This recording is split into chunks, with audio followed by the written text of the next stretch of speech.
আসসালামু আলাইকুম। তো এখন আমরা দেখব বিসিএস লিখিত ম্যাথ পরীক্ষার লিখিতর কিছু অঙ্ক শতকরা থেকে। তো প্রথম অঙ্কটা দেখি আমরা। এখানে বলছে যে বার্ষিক শতকরা মুনাফা 10 টাকা থেকে 8 টাকা হলে, মানে কমে 8 টাকা হলে 3000 টাকা 3 বছরের মুনাফা কত কত কম হবে। তাহলে দেখেন, যদি শতকরা 10 থেকে 8 হয় আর কি, তার মানে কি 100 টাকার মধ্যে 2 টাকা কমে, তাহলে এখন 3000 টাকার মধ্যে 3 বছরে কত কমে সেটা বের করতে হবে। তাহলে দেখেন, একশো টাকায় 1 বছরের মুনাফা কমে 2 টাকায়, 1 টাকা 1 বছরে কত, আর 3000 টাকায় 3 বছরে কত কমে, 180 টাকা হচ্ছে উত্তর।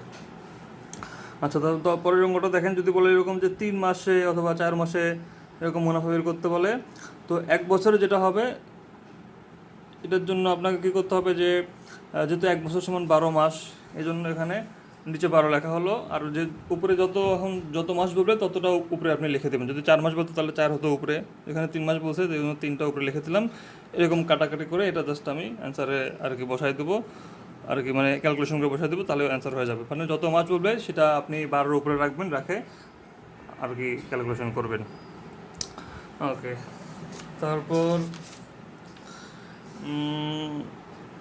আচ্ছা, এখানে আছে যে একই হার সুদে 300 টাকার 4 বছরের সুদ এবং 500 টাকার 5 বছরের সুদ একত্রে 148 টাকা, তাহলে শতকরা বার্ষিক সুদের হার কত? ওকে, তাহলে এখন দেখেন এখানে, তাহলে এই অঙ্কটা আমরা বিকল্প নিয়মে করি, যে হচ্ছে I = PNR। এখানে প্রথমটা ধরলাম যে হচ্ছে প্রথমটার ক্ষেত্রে আয়ের মান হবে হচ্ছে 300 × 4R, যেহেতু আর এর মান জানি না আমরা, 300 × 4R নিচে 100, আর পরেরটাতে হবে 500 × 5R নিচে 100। তো এখন এই দুটাকে আমরা জাস্ট এখন প্রশ্ন অনুসারে কি এই সুদ আর ওই সুদ দুটা যোগফল হচ্ছে আপনার 148 টাকা, এই জন্য এই দুটো যোগফল লিখলাম আমি 148 টাকা। এখন সেখান থেকে আর এর মানটা বের করবো 4%। তারপরে এই অঙ্কটা দেখেন, কোনো আসল 3 বছরে মুনাফা আসলে 1578 টাকা এবং 5 বছরে মুনাফা আসলে 1830 টাকা, তাহলে হচ্ছে আসল ও মুনাফার হার নির্ণয় করতে বলছে। তাহলে এখন এখানে আপনি ওই যে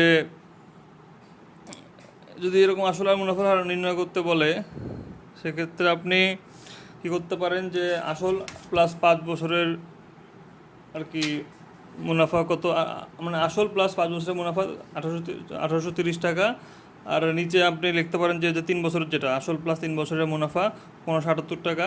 তো এই দুটো থেকে বিয়োগ করবেন, বিয়োগ করে আসল বিয়োগ হয়ে গেল। এখন 5 থেকে 3 বিয়োগ করলে 2, তাহলে 2 বছরের মুনাফা হচ্ছে 252 টাকা। 1 বছরের কত, আর এখানে যে কোনো একটা বের করতে পারেন, 3 বছরে বের করতে পারেন, 5 বছর বের করতে পারেন। তো এখানে 3 বছরে বের করা হলো, 3 বছরে তাহলে 378 টাকা মুনাফা হচ্ছে।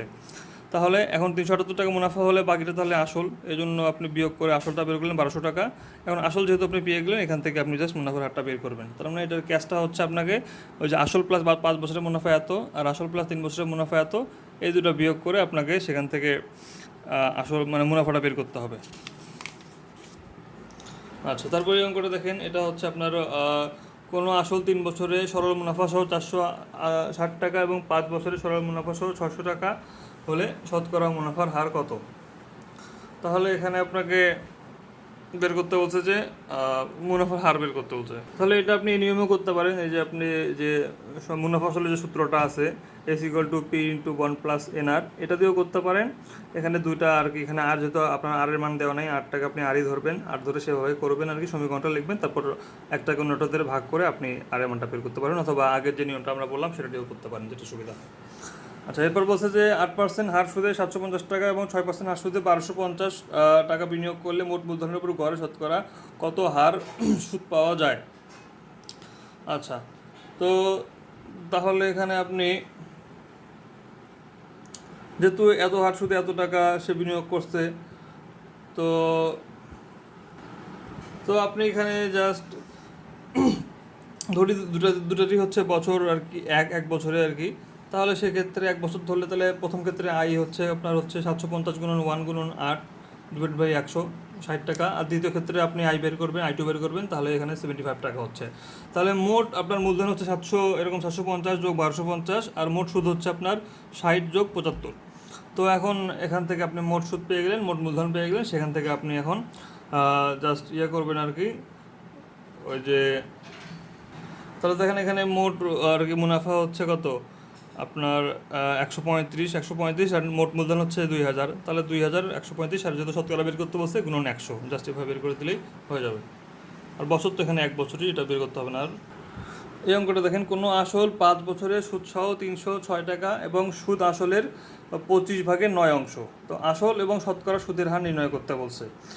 আচ্ছা, তাহলে এখানে আপনি ওই যে আসলের নিয়মটা, আসলের যে আপনার সূত্রটা আছে সেটা দ্বারা কিন্তু আপনি অঙ্কটা করতে পারেন।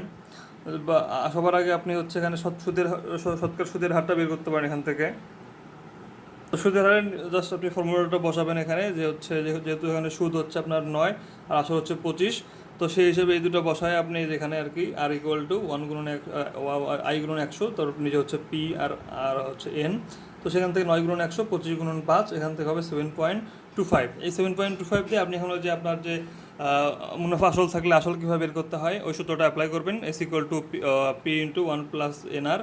এটা দিয়ে আপনি জাস্ট আর এর মানটা এখানে বসে দিলে আপনি পি এর মানটা পেয়ে যাবেন। তো সহজ অঙ্ক আর কি।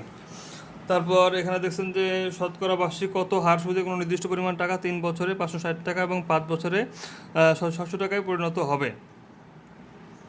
আচ্ছা, তার মানে দেখেন পরিণত হবে বলতে বোঝাচ্ছে সুদ প্লাস আসল সহ।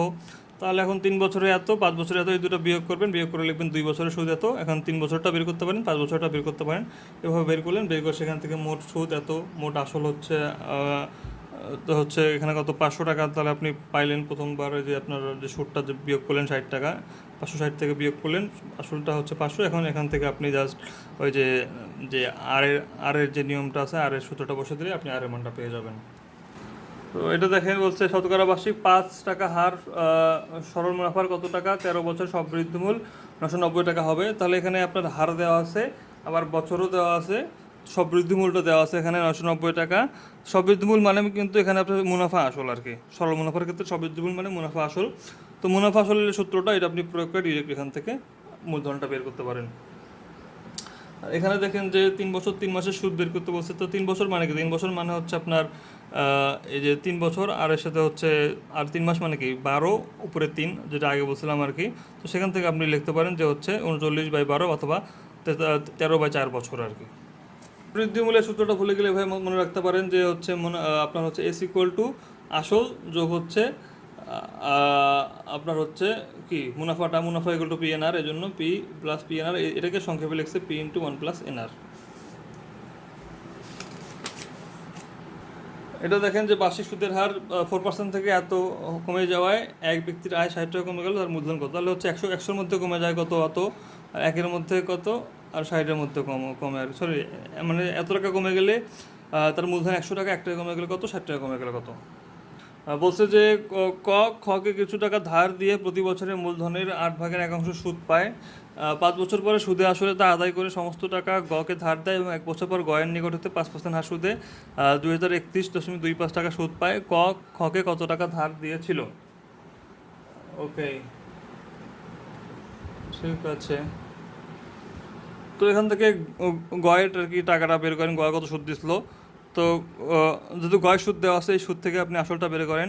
তো এই যে আসলটা তাকে দিল গকে, যে গকে দিল, এই আসলটাই কিন্তু হচ্ছে আবার ক্ষয়ের কাছ থেকে ওই পরিমাণ সুদ আসল নিছিল আর কি, অর্থাৎ ওই সুদ আসলটাই সে গকে আসল হিসেবে দিয়েছে। তো এই আসলটা বের করা মানে ক্ষয়ের সুদ আসলটা বের করা, থেকে যতটুকু আদায় করছে সেটা বের করা।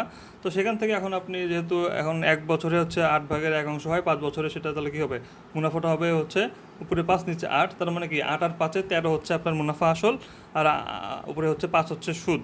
তো সেখান থেকে আপনি এই যে জাস্ট এভাবে যে প্রতি বছরে এত, তাহলে 5 বছরে এত, তাহলে মুনাফা আসল এখানে কত পাচ্ছেন আপনি, যে হচ্ছে 13 আর 8। এখন সেখান থেকে আপনি হচ্ছে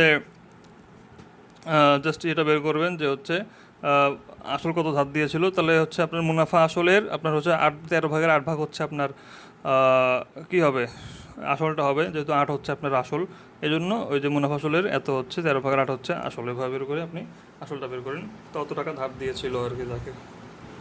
তো এই অঙ্ক দেখেন, এটা হচ্ছে আপনার ওই যে একটা নির্দিষ্ট টাকা ধার দিছে, তো ধরলাম হচ্ছে 10% দিচ্ছে ক টাকা, 12% দিচ্ছে হচ্ছে 2000 বিয়োগ ক টাকা।